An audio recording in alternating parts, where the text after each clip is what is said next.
Eagles with Jeremy Fowler. Jeremy has all the latest news with the NFL offseason. Jeremy, let's begin right here.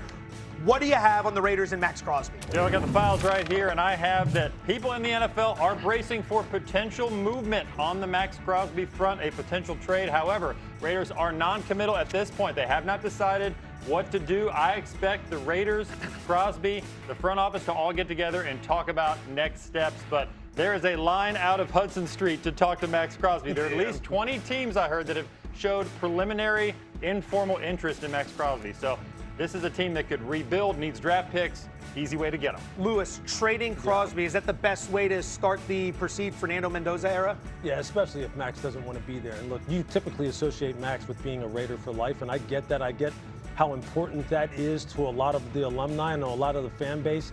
But this is a football team that's starting over from scratch. He's going to be 29 years old. If he wants out of there, given everything that he's done for this organization, you're probably going to get a haul for him. They need so many different pieces, not just on offense, which we all automatically say is where they need to start because they need to support who's presumably going to be the number 1 overall pick in Fernando Mendoza.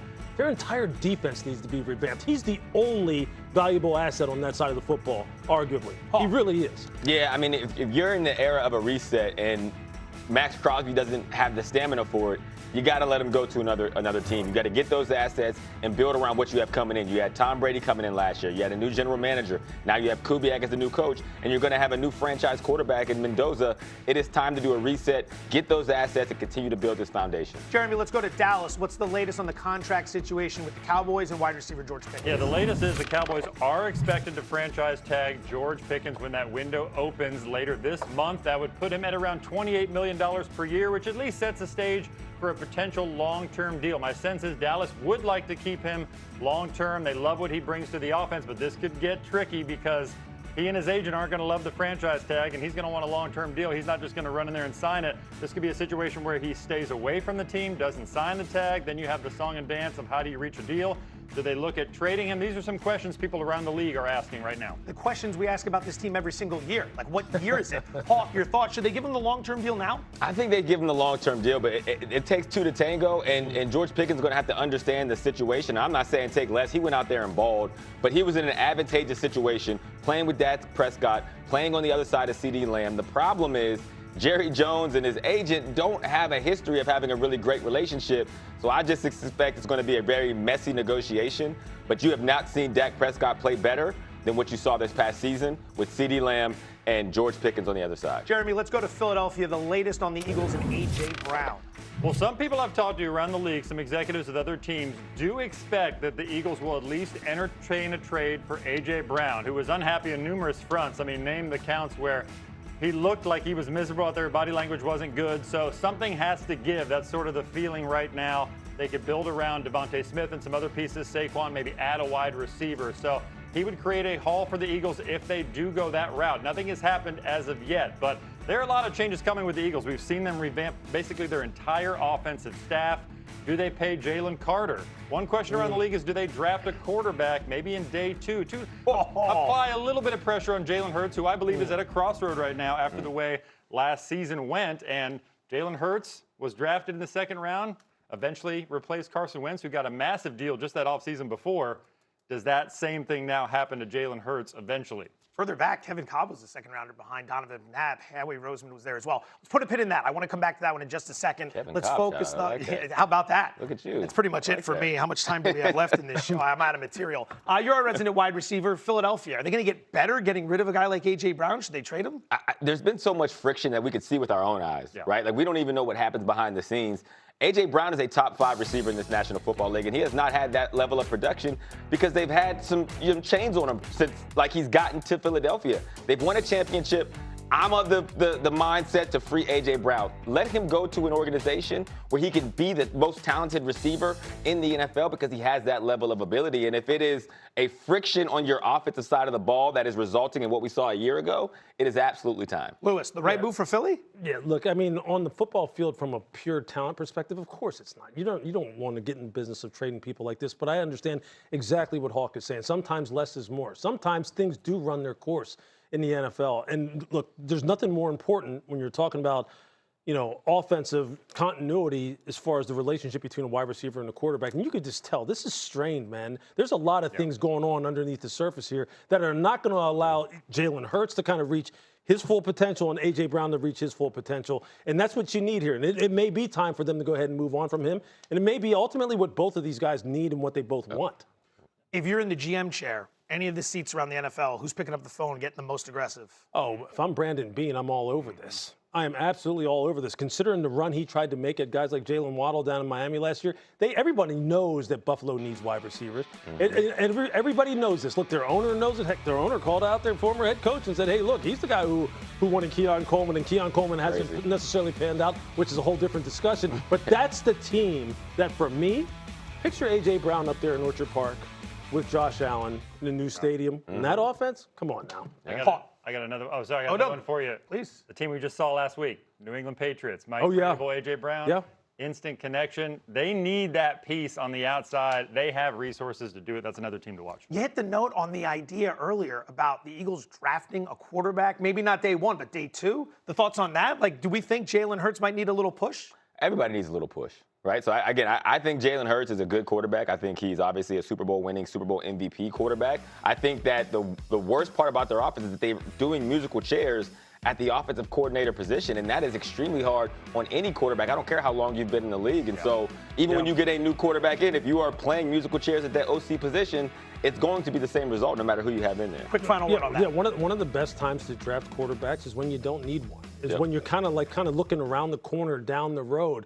Even though here, they may not be looking around the corner down the road. They may be staring it straight on as far as maybe, what's in store for the future in Philadelphia at that position. Imagine Sports Talk Radio in Philadelphia will handle this just fine. Calm. Yeah. Coming up, the Slim Reaper questioning the win Defensive Player of the Year, but can only miss 3 more games. To the NFL and your Super Bowl champion Seahawks, who hosted their victory parade yesterday, QB Sam Darnold made sure to thank his team and the fans for their belief in him amongst the doubt this season. Linebacker Ernest Jones IV had a different kind of message for Darnold's haters with his shirt and this message at the podium. Shout out to these bad who play this game the right way. Hey,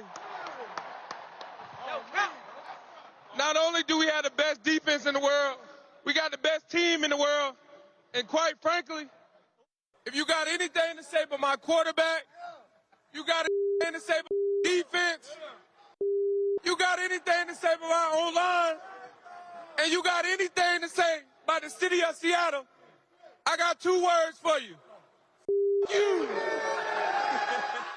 If you ever wondered what a Super Bowl parade directed by Quentin Tarantino looked like, there you go. Thought he was going to go the DX route there, but we went a different direction. All right, Lewis, Hawk, Jeremy, let's dig down on this. Lewis, we'll begin with you. Yeah. Sam Darnold, still not getting enough credit despite the Super Bowl win?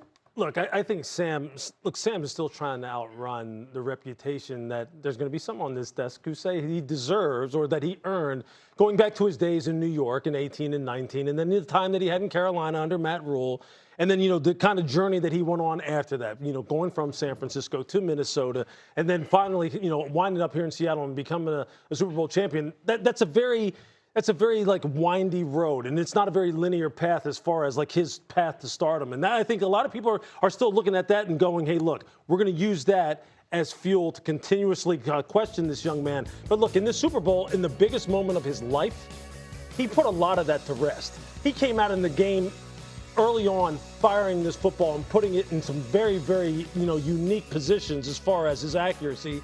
And then showing the courage that he showed in the pocket. This strike here to Rashid Shaheed.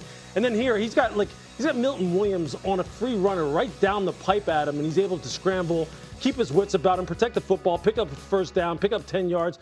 Those are the kind of things that I remember Sam Darnold, I remember him for now. Look, I understand there were some very rough times for him early on in his career. But one of the things that we talk about all the time on this desk and on various shows is how interdependent football is as a game.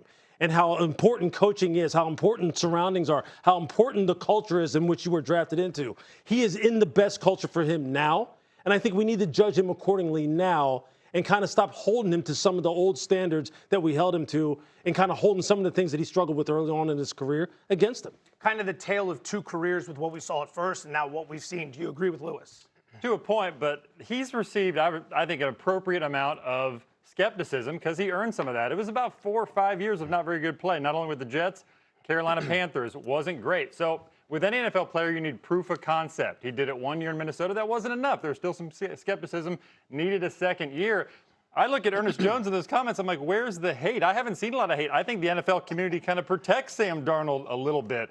He's a very good quarterback, and he's earned that right. But it took some time. And other than Puka Nakua's tweet kind of criticizing Darnold, I haven't seen a lot of that. I think he's sort of been paraded the last few weeks as the guy who catalyzed that Super Bowl run. Hawk, jump in here. Your thoughts? I'm somewhere in the middle. Like, yeah, he was tough to watch early on, but there were circumstances. Every quarterback that has come through the New York Jets, honestly, over the last decade has been tough to watch, including Aaron Rodgers, who's one of the most talented quarterbacks in NFL history. When you look at what Sam Darnold has done over the last 2 years, to Lewis's point, there is some kind of narrative that any quarterback could have went in there and won a Super Bowl with the Seattle Seahawks. That is not the case because any quarterback cannot go and throw for, on average, over the 2 seasons, 4,100 plus yards and 30 touchdowns between 2 different offenses and 2 different organizations. There's also a narrative that it was KOC was the reason why he did so well last year. And even this year, there is some Kubiak kind of talk of saying, oh, Kubiak got him where he needs to be. He's been in 4 different offenses in 4 years. He has developed.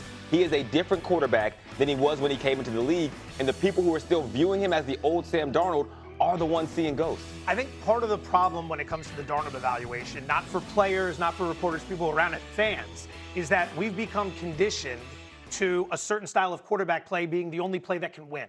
14 of the last 25 Super Bowls have featured either Tom Brady or Patrick Mahomes. That's kind of what gets drilled into our mind, that that's what it's got to look like in order to get a win. So when Darnold comes around and wins, it kind of throws us all through a loop. Yeah, well, see, you know what? Even to some degree, even though Tom obviously came into the league and started having success right away as a regular starter, look, you know, even he was someone who there's still debate about whether or not in his early years in New England, was it how much of it was him? How much was it, you know, the fact that they had one of the stronger defenses in the league, had one of the best coaches in the league. He played with multiple Hall of Famers. And so people go, well, was it Tom or was it the system? And it wasn't really until he got to Tampa Bay that he was able to kind of get that off of his back and go and win a Super Bowl at a different place, different set of teammates, different coaching staff that we sit there and we go, man, this guy really is the damn GOAT. He really is the GOAT individually in terms of what he's able to accomplish at a different place. And then all that long sustained run of team success. That's what football is. Football is an interdependent sport. It's a team sport. And see, we have this desire to constantly want to pull people out in order to praise them or blame them. But then at the same time, you know what the reason why we love football is because it is a team sport. Because you do have parades like that where guys are up there like just putting up 4-letter words all the time and kind of showing you who they really are as far as their excitement. That's why we love this game. That's how we need to really evaluate this game. Quick final word. The other thing I'll say is what we've seen from Sam Darnold is something that is rare in the NFL is we're watching him get better. And that's what's hard for people to wrap their mind around because they think when you get to the NFL, you're a finished product. And Sam Darnold came in at 20 years old. He hadn't had a lot of games playing. That's why you're seeing a different version now than you saw earlier.